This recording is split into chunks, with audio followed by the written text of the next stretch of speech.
Fellow Toastmasters. In 1969, I was working in London with a woman called Hermione who became a great friend. We were excited. We were both engaged.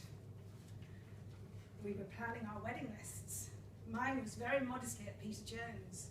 Hers was at Liberty's and Asprey's, for goodness sake.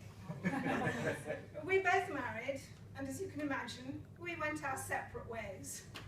I went up to Scotland with my hard-working economist husband, and she went to the landed gentry countryside with her barrister, her good-looking, rich barrister husband, who never spent a day in court.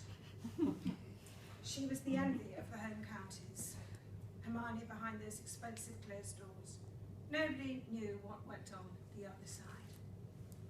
And then, 30 years later, I came to live in London, and I looked her up and I asked her over to lunch. I lived around here. I invited her to my flat. She came to lunch, and 30 years spilt out all over my dining room table. And I promise you, for once, I never interrupted her. This is what happened. I remember the first bit. The church, 400 people, silence. Hermione looking like a princess, walking up the aisle with her father. Darling, you can change your mind. It's not too late. I'm okay, Daddy, I'm okay. Darling, I don't care about the money. I don't care about the people. Please change your mind. Daddy, I'm all right. I love him. Honestly, I'm all right. Hermione, we're nearly there. He's the wrong man. There's something weird about him. No, Daddy, he's all right. No, he's all right. She was visibly shaking. You could see her veil shaking. And in front of 400 people, she made that promise no person should ever make. To give him her heart, to love him until death do us part. I think the only promise you should make at the altar is that you will stay with someone as long as you love them, and then you will part. Nobody has to die.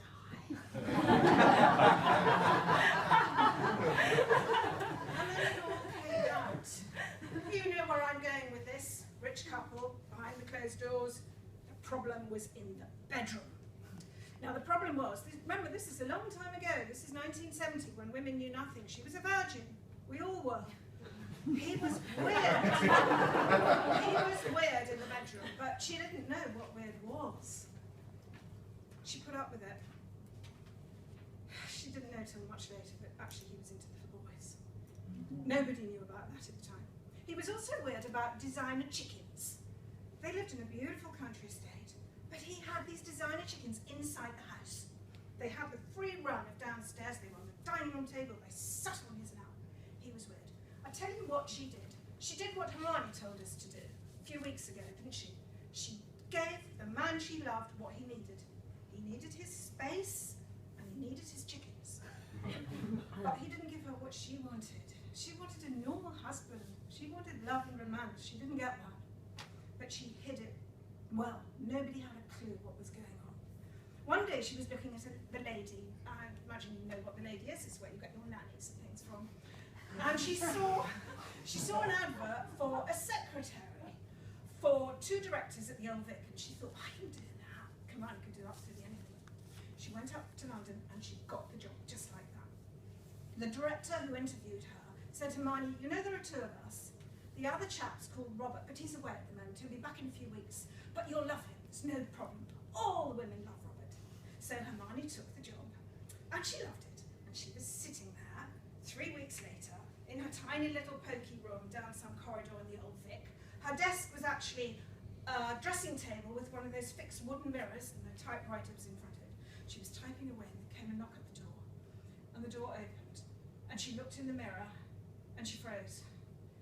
She saw the face of the man she should have married.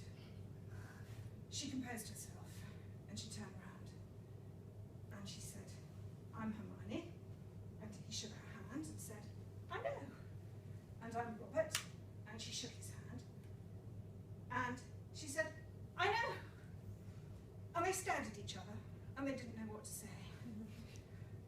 And he ran out the door. He ran down the corridor into Simon's office, and said, "Simon, where did you find her? She's the woman of my dreams." He was 20 years older than her. "I've been looking for her all my life. She's Simon said, Robert, hang on a minute. No, forget about Hermione. She's happily married to a very rich man. She lives in a big house. She's got 3 children. I know she's happy. He doesn't work. She doesn't need to work. We need her. We can't afford to lose her. Don't go near her." He was devastated. He got that close to touching the woman he knew he wanted to marry, and there was this brick wall suddenly put up. So what did he do? He did what all Englishmen did. He made the most of it.